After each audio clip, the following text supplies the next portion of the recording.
السلام علیکم ناظرین، میرے چینل میں خوش آمدید۔ مجید چاچا بڑے خوش تھے کہ آخرکار 30 سال پردیس کاٹ کر اب وہ ہمیشہ کے لیے پاکستان واپس جا رہے تھے۔ ہر کسی سے گلے مل رہے تھے، ان کے چہرے پر خوشی نمایاں تھی۔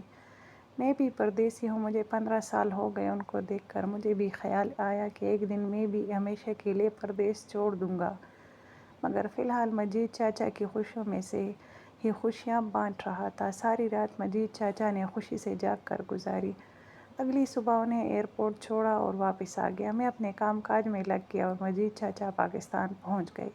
خیریت دریافت کرنے کے لیے فون کیا، انہیں خوش پایا، دل کو اور بھی تسلی ہو گئی۔ ہفتہ بھی نہ گزرا تھا کہ میں آفس سے گھر آیا، دیکھتا ہوں مجید چاچا بیٹھے ہوئے تھے، چہرہ مرجھایا ہوا، کندھے جھکے ہوئے۔ میں نے حیران ہو کر پوچھا، چاچا آپ یہاں واپس کیسے؟ مجید چاچا نے اٹھ کر مجھے گلے لگایا اور دھاڑے مار مار کر رونے لگے۔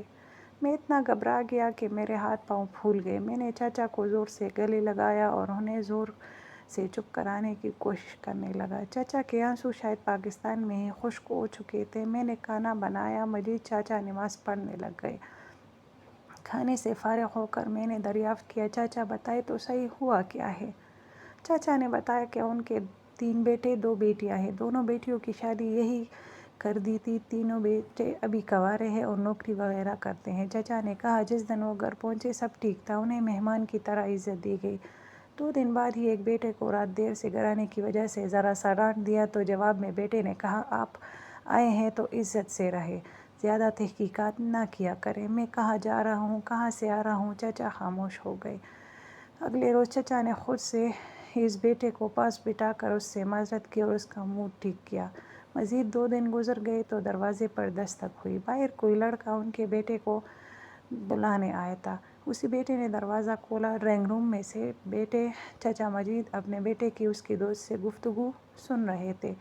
دوست کہہ رہا تھا 4 دن ہو گئے تو رات کو باہر نہیں آتا، ہم تیرا انتظار کرتے رہتے ہیں۔ بیٹے کا جواب تھا یار ابا آیا ہوا ہے، یہ چلا جائے تو آزادی ملے گی، جب سے آیا ہے ناک میں دم کر رکھا ہے۔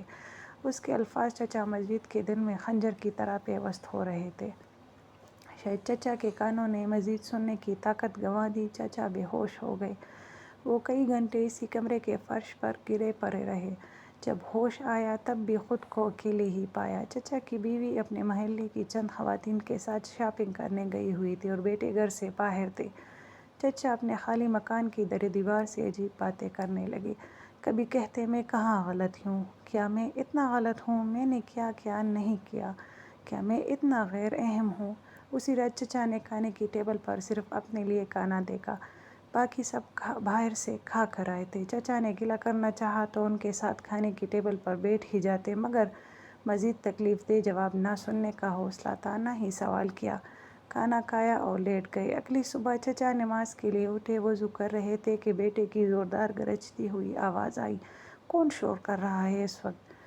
چاچا معصوم سے بچے کی طرح ڈر سے گئے اور وضو ادھورا چھوڑ کر مسجد چلے گئے۔ وہیں وضو کیا، نماز پڑھی۔ نماز کے بعد دعا مانگتے ہوئے چاچا رونے لگے۔ تب امام مسجد نے پوچھا کیا ہوا؟ بڑے میاں روتے کیوں ہو؟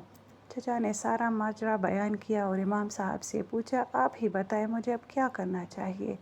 امام صاحب جو بہت بزرگ تھے فرمانے لگے اب تو کچھ نہیں کر سکتا سوائے برداشت کے یا ان کے لیے ہدایت کی دعا کرنے کے۔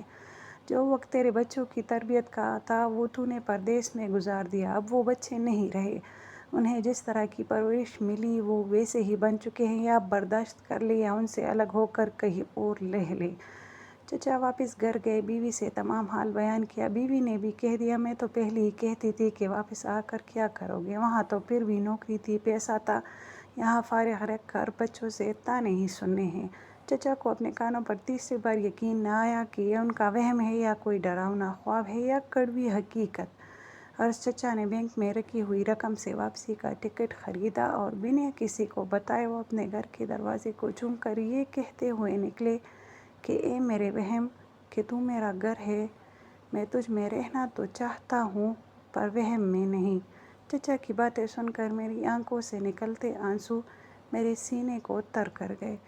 سناٹے کو توڑتے ہوئے مجید چچا کی ہلکی سی آواز نکلی، جہاں زیب میں اب پاکستان کبھی نہیں جاؤں گا، جب میں نہ رہا تو مجھے یہیں پردیس میں ہی دفن کر دینا۔ میں چچا کے ساتھ لپٹ کر زور سے رونے لگا، کیونکہ میرا دل بھی ڈرتے ہوئے کہہ رہا تھا کہیں پاکستان میں بنایا گیا میرا گھر بھی وہم تو نہیں۔ ایک پردیسی کی کہانی۔ شکریہ۔